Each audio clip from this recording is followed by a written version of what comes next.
দক্ষিণ কামৰূপ প্ৰেছ ক্লাবৰ উদ্যোগত অনুষ্ঠিত আলোচনা চক্ৰ আৰু সম্বৰ্ধনা অনুষ্ঠান। পলাশবাৰীৰ ওপৰশালীৰ ভাংৰা গোপাল গোসাঁইঘৰ প্ৰাংগণত আজি দিনজোৰা কাৰ্যসূচীৰে দক্ষিণ কামৰূপ প্ৰেছ ক্লাবৰ উদ্যোগত দক্ষিণ কামৰূপত পৰ্যটন উদ্যোগৰ সম্ভাৱনা বিকাশ আৰু ৰাইজৰ কৰণীয় সন্দৰ্ভত এখনি আলোচনা চক্ৰ আৰু সম্বৰ্ধনা অনুষ্ঠান অনুষ্ঠিত হয়।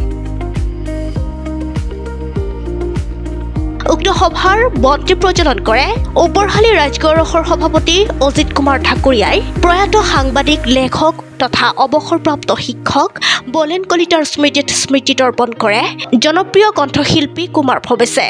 ইয়াৰ পিছতে সাংস্কৃতিক কাৰ্যসূচী মুকলি কৰে কণ্ঠশিল্পী কুমাৰ ভৱেশে।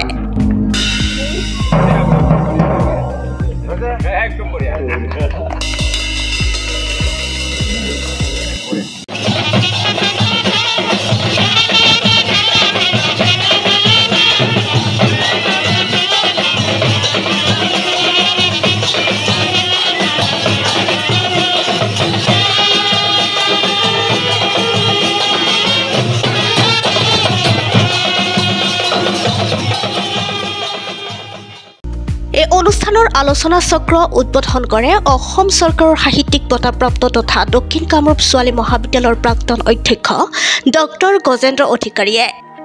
হিলাবাৰী বছৰৰ ৰাণীবাৰী আছে, তাত যিখন গাঁও সেইখন ইতিমধ্যে খ্ৰীষ্টানে গ্ৰাস কৰি ল'লে। মই ধৰ্মীয় মৌলিকৰণ কৰিব অহা নাই, কিন্তু একদম সঁচা কথাটো কৈছোঁ। আজি কিছু মাহ আগতে, মাত্ৰ 2 মাহ বা 3 মাহ মান আগতে বৰদুৱাৰৰ মাৰা ভিঠা গাঁৱত এই খ্ৰীষ্টান হৈ পইচা দি মানুহ মাৰপিট কৰালৈকে গৈছে।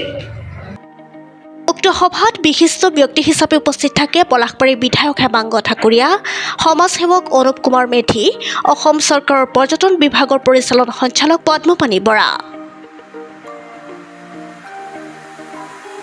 আনহাতে উপৰোক্ত বিষয়বস্তু দক্ষিণ কামৰূপত পৰ্যটন উদ্যোগত সম্ভাৱনা বিকাশ তথা ৰাইজৰ কৰণীয় সন্দৰ্ভত বক্তা হিচাপে উপস্থিত থাকে দক্ষিণ কামৰূপ প্ৰেছ ক্লাবৰ প্ৰাক্তন সভাপতি মহম্মদ মোবাৰক হুছেইন, প্ৰাণেশ্বৰ নাথ, ডক্টৰ ধনেশ্বৰ কলিতা তথা শৈলেন্দ্ৰ নাৰায়ণ ঠাকুৰীয়াই। আন্তৰিক ধন্যবাদ জ্ঞাপন কৰিছোঁ আৰু বিভিন্ন আগতেও মই পাইছোঁ সমাজৰ বিভিন্ন মিটিঙত তাতো শুভেচ্ছা জ্ঞাপন কৰিছোঁ। তেওঁলোকে যাতে সংস্কৃতি জীয়াই ৰাখে। এতিয়া পৰ্যটনৰ ক্ষেত্ৰৰ কথাটো যিমানখিনি কথা ক'লে অধিকাৰীবাৰে সুন্দৰ বিশ্লেষণ কৰিছে, আমাৰ প্ৰাণেশ্বৰ নাথ ডাঙৰীয়াই সুন্দৰ বিশ্লেষণ কৰিছে, হেমাংগ ঠাকুৰীয়াই বিধায়ক হিচাপে তেওঁৰ কৰণীয় কি সেই কথাখিনি তেওঁ ব্যক্ত কৰিছে। আমাৰ কথা হ'ল কি যে ওপৰশালী গাঁওখন আমাৰ নাথ ডাঙৰীয়াই এটা কথা বোধ হয় জানা নাই, ইয়াত ভাঙৰি কাপোৰ সৃষ্টি হৈছে। ভাঙৰি কাপোৰ ইয়াতে এই আমাৰ ওপৰশালী গাঁওখন, আৰু সেইকাৰণে ভাঙৰিপাৰা কেইবাটাও আছে কাৰণ ভাঙৰিপাৰা হোৱাৰ। শিৱ মন্দিৰৰ লগত কথা আছে, নৰনাৰায়ণ শিলালয়ৰ লগত কথা আছে। দুখন গাঁও সম্পূৰ্ণ কোচ গাঁও, ওপৰশালী আৰু বৰপাৰা গাঁও। গতিকে এই ঠাইখিনি এটা ঐতিহ্য আছে। কামাখ্যা মন্দিৰৰ পৰা দলৈ আহিছে, শিৱ মন্দিৰ স্থাপন কৰিছে ইয়াত, সেইটো এটা ভাঙৰি কথাত লৈ আহিছে। আৰু আমি ভাবোঁ কি যে যিহেতু নৰনাৰায়ণ শিলাৰে শিৱ ভক্ত আছিল, শিৱৰ অংশজাত সন্তান বুলি কৈছিলে, আৰু সেইকাৰণে দখলা পাহাৰৰে ওচৰৰে ল'ৰালি কালত তেওঁলোকে মই দখলা পাহাৰত গৈছিলোঁ। গতিকে দখলা পাহাৰক লৈ আমি ওপৰশালী দখলা আমি অঞ্চলৰ মানুহখিনি এটা আৰ্থসামাজিক দিশত উন্নতিৰ বাবে আমি কিছুমান তাত কাম কৰিব পাৰোঁ। প্ৰথমতে আমি তাত এটা পেৰাগ্লাইডিং মানে পাহাৰৰ পৰা তলৰ ফালে আমাৰ নদীৰ বালি চৰত পৰিব মানুহখিনি, এনেকুৱা এটা পেৰাগ্লাইডিং তেওঁ ষ্টেচন এটা কৰিব পাৰে। আৰু আমাৰ ইয়াৰে উদ্যোগী ল'ৰাবিলাকো তাত এইটো আমি সেইটো এটা কম্পনেণ্ট হিচাপে ল'ব পাৰোঁ উদ্যোগীকৰণৰ দখলা পাহাৰখনক। তাত সৰু সৰু আমি কুটিৰ বনাব পাৰোঁ, কিছুমান লজ বনাব পাৰোঁ। আমি হোমষ্টে টাইপ তেখেতে অধিকাৰী কৈছে হোমষ্টে তাত, হোমষ্টে মানে ঘৰত থকাৰ দৰে। কিছুমান মানুহ দখলা পাহাৰৰ ফুটহিল মানে হাতীৰ পাহাৰৰ তলতে ঘৰবিলাকত আমি হোমষ্টে কৰিব পাৰোঁ। দখলা পাহাৰত গ্লাইডিং কৰিব পাৰোঁ, তাত টুৰিষ্ট স্পট কৰিব পাৰোঁ। তাত ইতিমধ্যে কিছুমান সাংস্কৃতিক মছজিদ নাই, মন্দিৰ ইতিমধ্যে গঢ়ি উঠিছে। এইবিলাক লৈ আমি কৰিব পাৰোঁ। গতিকে দখলা পাহাৰৰ পৰা শুৱালকুছিলৈ যিখন আমাৰ হাতীমুৰা বিল আছে পাহাৰ আছে এই পাহাৰ দুখনৰ মাজত তেখেতৰ অতি CM ছাৰৰ লগত অতি ঘনিষ্ঠ তেখেতে MLA ছাৰে বা আমাৰ উদ্যোগী ডেকাবিলাকক লৈ ইয়াতে এটা ডাঙৰ ৰ'পৱে কৰিব পাৰে আৰু ৰ'পৱেটো দুটা লাইন কৰি তাত আমাৰ মানুহখিনি ব্ৰহ্মপুত্ৰ নদীটোৰ ওপৰলৈ গ'ল আৰু তাৰপাছত গুচি আহিলে কিছুমানে পাহাৰ গ্ৰেডিং কৰিলে আৰু নদীখনৰ তলতে নদীখন তাত আমি হাউচ বোট বনাব পাৰোঁ আমাৰ কাশ্মীৰত যেনেকৈ ডাল লেক আছে যেনে উলাৰ হ্ৰদ আছে তেনেকুৱা ধৰণে আমি কিছুমান হাউচ বোট ধুনীয়া ফুলাম কৰি আপোনালোকে ইউটিউবত চাব ডাল লেকত হাউচ বোটবিলাক ঘৰৰ যিবিলাক ঘৰ নাওতে ঘৰ তেওঁলোকে নাওতে থাকিলে দখলা পাহাৰৰ ওপৰত মানুহবিলাক থাকিল তাৰ তলতো থাকিল প্ৰায় বিল্ডিং কৰিলে হোমষ্টে কৰিলে ব্ৰহ্মপুত্ৰ নদী ঘূৰিলে বালিচৰবিলাকত আমাৰ ঘৰ দুৱাৰ হয় নদীবিলাকত আমি এংলিং কৰিব পাৰোঁ এংলিং মানে মাছ মাৰা মাছ ধৰা বৰশীৰ দৰে মাছ মাৰিব পাৰোঁ আমাৰ ধৰণৰ আচাৰা বা লাঙি তেনেকুৱা ধৰণৰ আমি ল'ৰাবিলাকে হোমষ্টে ল'ৰাবিলাকে বা আমি উদ্যোগীবিলাকে সেইবিলাক আমি লগত ৰাখিব লাগিব যে স্বামী বিবেকানন্দই কৈছিল যে ভাৰতবৰ্ষৰ কাশ্মীৰৰ পাছতে আটাইতকৈ যদি ধুনীয়া প্ৰাকৃতিক সৌন্দৰ্য যদি আছে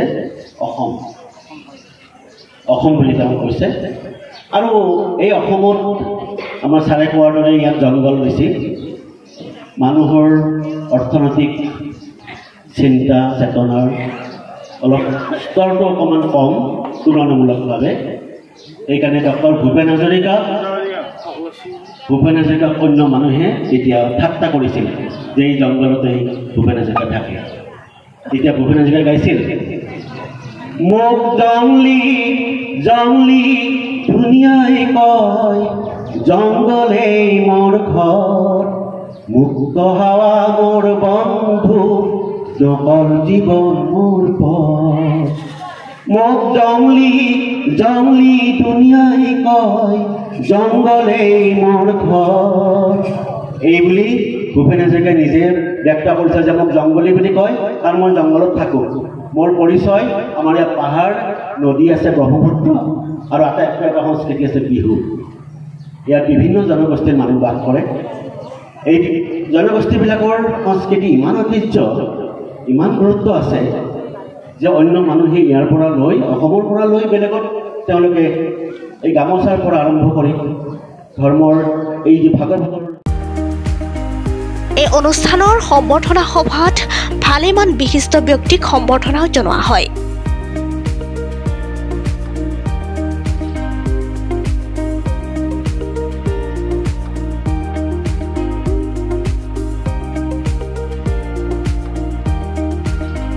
আমাৰ দক্ষিণ কামৰূপ প্ৰেছ ক্লাবৰ উদ্যোগত এটা অভিনৱ পদক্ষেপ যে প্ৰথমবাৰৰ কাৰণে এটা প্ৰেছ ক্লাবৰ উদ্যোগত দক্ষিণ কামৰূপৰ যি পৰ্যটনস্থলী আছে এই পৰ্যটনস্থলী কিদৰে পৰ্যটনস্থলীৰ ক্ষেত্ৰত গঢ়ি তুলিব পাৰি পৰ্যটনস্থলীলৈ আৰু লগতে কিদৰে বিকশিত কৰিব পাৰি আগন্তুক দিনবিলাকত এই পৰ্যটনস্থলীসমূহৰ কিদৰে উন্নয়ন কৰিব পাৰে এই শীৰ্ষক এটা আলোচনা আজি ইয়াতে আয়োজন কৰা হয় আৰু লগতে আমাৰ বিশিষ্ট সাংবাদিক দক্ষিণ কামৰূপৰ বলেন চন্দ্ৰ কলিতা তেওঁৰ অলপতে তেওঁ মৃত্যুবৰণ কৰিছিলে তেখেতৰো শ্ৰদ্ধাঞ্জলি আজি অনুষ্ঠানটো আয়োজন কৰা হয় মই স্থানীয় বিধায়ক হিচাপে আজি এই অনুষ্ঠানত উপস্থিত থাকি নথ আনন্দিত হৈছোঁ অনাগত দিনবিলাকত আমি আশা কৰিছোঁ যে দক্ষিণ কামৰূপ প্ৰেছ ক্লাবৰ উদ্যোগত যিবিলাক সামাজিক অনুষ্ঠান এই অনুষ্ঠানবিলাকে আগবাঢ়ি যাওক লগতে আমাৰ দক্ষিণ কামৰূপৰ যিবিলাক পৰ্যটনস্থলী আছে নিশ্চয়কৈ অনাগত দিনবিলাকত আমি আগবঢ়াই লৈ যাব লাগিব ইতিমধ্যে যথেষ্টখিনি কাম হৈছে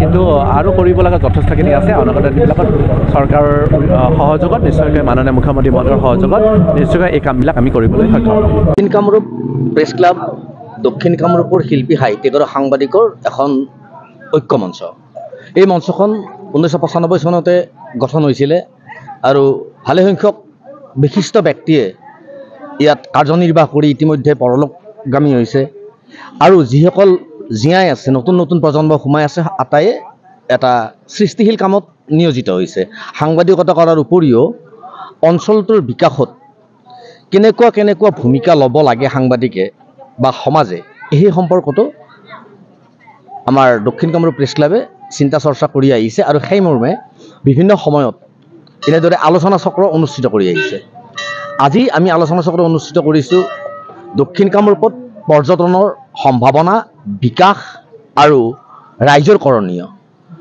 এই বিষয়টোৰ ওপৰত আমি আলোচনা চক্ৰখন অনুষ্ঠিত কৰাৰ লগতে আমি এখন সম্বৰ্ধনা সভাও অনুষ্ঠিত কৰিছোঁ। এই সম্বৰ্ধনা সভাত আমি অসমৰ দুটা বেণ্ড পাৰ্টি, মহিলা বেণ্ড পাৰ্টি কেৱল দক্ষিণ কামৰূপৰ পৰা জন্ম পাইছে।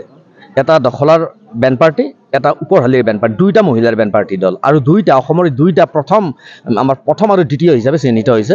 আমি তেওঁলোকক সম্বৰ্ধনা জনাইছোঁ। তাৰোপৰি বিভিন্ন সাহিত্যিক, বুদ্ধিজীৱী, সমাজকৰ্মী আৰু বয়োজ্যেষ্ঠ নাগৰিকক আমি সম্বৰ্ধনা জনাইছোঁ। আমাৰ এই প্ৰক্ৰিয়াটো চলি থাকিব। আমাৰ এই প্ৰক্ৰিয়াটোৰ লগে লগে আৰু এটা বিষয় আমাৰ গৈ থাকে, আলোচনা চক্ৰ। আজিৰ যিটো আলোচনা চক্ৰ, সেই আলোচনা চক্ৰটো ৰাইজে যথেষ্ট ভাল পাইছে। ৰাইজে বিচাৰে দক্ষিণ কামৰূপৰ যিবিলাক সম্ভাৱনাময় পৰ্যটন ক্ষেত্ৰ আছে তাৰ বিকাশ হ'ব লাগে আৰু সেই বিকাশৰ কাৰণে চৰকাৰে কি কৰিব লাগে, ৰাইজে কি কৰিব লাগে, এই সম্পৰ্কে বিস্তৰ আলোচনা হৈছে। আৰু আমি সুখী যে ইয়াতে ওপৰহালি ৰাইজঘৰৰ লগতে দক্ষিণ কামৰূপৰ বিভিন্ন প্ৰান্তৰ পৰা ৰাইজ আহি আমাক সহযোগিতা কৰিছে। ধন্যবাদ। বিশিষ্ট ব্যক্তি হিচাপে আমাৰ যিহেতুকে তেওঁক লাগেই, আমাৰ হেমাংগ ঠাকুৰীয়া বিধায়ক, তেখেত আহিছে। আমি তেখেতক আহিব দিছোঁ। আমাৰ এগৰাকী বিশিষ্ট গৱেষক, দক্ষিণ কামৰূপৰ ঐতিহাসিক বুলি কয়, ইতিহাসবিদ বুলি কয়, তেখেত ডক্টৰ গজেন্দ্ৰ অধিকাৰী। তেখেত ছোৱালী কলেজৰ অধ্যক্ষ আছিলে এটা সময়ত, অৱসৰপ্ৰাপ্ত তেওঁ, আৰু বৰ্তমান তেওঁ শ্ৰীমন্ত শংকৰদেৱ বিশ্ববিদ্যালয়ৰ প্ৰফেচৰ হিচাপে কাৰ্যনিৰ্বাহ কৰি আছে। তেওঁ এজন বিশিষ্ট লেখক, তেখেত আহিছে। আমাৰ নাথ ছাৰ আহিছে বকোৰ পৰা, পানেশ্বৰ নাথ। এনেদৰে আমাৰ আৰু এজন অধ্যক্ষ আছিলে আমাৰ শৈলেন্দ্ৰনাৰায়ণ ঠাকুৰীয়া, তেখেতো আহিছে। সাংবাদিক মোবাৰক হুছেইন আহিছে। এনেদৰে ভালেসংখ্যক ব্যক্তি আহি তেওঁলোকৰ নিজৰ পইণ্ট অফ ভিউ, আৰু আমাৰ ইয়াৰে ৰাইজঘৰৰ সভাপতি সম্পাদক আছে ওপৰহালিৰ, তেওঁলোকেও ভালেখিনি জানে। তেওঁলোকে দখলক কেন্দ্ৰ কৰি আগৰ পৰাই এটা টুৰিজিম মনোভাৱ এটা লৈ আছিলে, তাতে পৰ্যটন কেন্দ্ৰ গঢ়ি তুলিব পাৰি নেকি, তেওঁলোকৰো প্ৰচেষ্টা দীৰ্ঘদিন ধৰি চলি আছে। গতিকে তেওঁলোকক মাতি আনি পেলাই কেনেকৈ কৰিব পাৰি, ৰাইজে কেনেকৈ আগবাঢ়ি যাব লাগে, প্ৰশাসনৰ লগত আমি কেনেদৰে লগ লাগিব লাগে, বিধায়কে কেনেকুৱা ভূমিকা ল'ব লাগে, এই সম্পৰ্কত বিস্তৰ আলোচনা হ'ল। আৰু বিধায়ক হেমাংগ ঠাকুৰীয়া থাকিও আমাক অলপ অনুপ্ৰাণিত কৰাৰ বাবে আমি তেখেতলৈও ধন্যবাদ জনাইছোঁ। আৰু ইফালে কি হৈছে, দক্ষিণ কামৰূপ প্ৰেছ ক্লাবৰ ইতিমধ্যে ভূমি আমাৰ নামত আছে, আমি মাটি আমাৰ হ'ল। আমি এতিয়া ঘৰ বনাব ওলাইছোঁ। বিধায়ক হেমাংগ ঠাকুৰীয়াই আমাক 5 লাখ টকা যোৱাবাৰৰ সভাতে ঘোষণা কৰিছিলে। আমি সেই 5 লাখ টকা আমি ল'ব ওলাইছোঁ এতিয়া লাহেকৈ, আৰু আজিও তেওঁ কৈ গৈছে দিম বুলি পেলাই। আৰু বিভিন্নজনে আমাক হেল্পিং হেণ্ড, মানে আপোনাৰ সহায় কৰোঁকৈ আছে, কেৱল আমি ভাল কাম কৰিব লাগে। আমি গম পালোঁ প্ৰেছ ক্লাবে যে ভাল কাম কৰিলে মানুহে সদায় সহযোগিতা কৰে, আৰু আগবঢ়াই দিয়াত, ৰাইজে আমাক আগবঢ়াই দিয়াত যেন তাৰমানে কিবা এটা আগবাঢ়ি আহিছে, আমি আগবাঢ়ি যাম, তেওঁলোকে আমাক আগবঢ়াই লৈ যাব, তেনেকুৱাকৈ ভাবি পেলাই আমি এটা প্লেনিং লৈছোঁ। আৰু ভাবোঁ অহা 6 মাহৰ ভিতৰতে আমাৰ ঘৰ আৰু মাটি ফিল্ডিং কৰিব লগা আছে, এই কামখিনি হৈ যাব।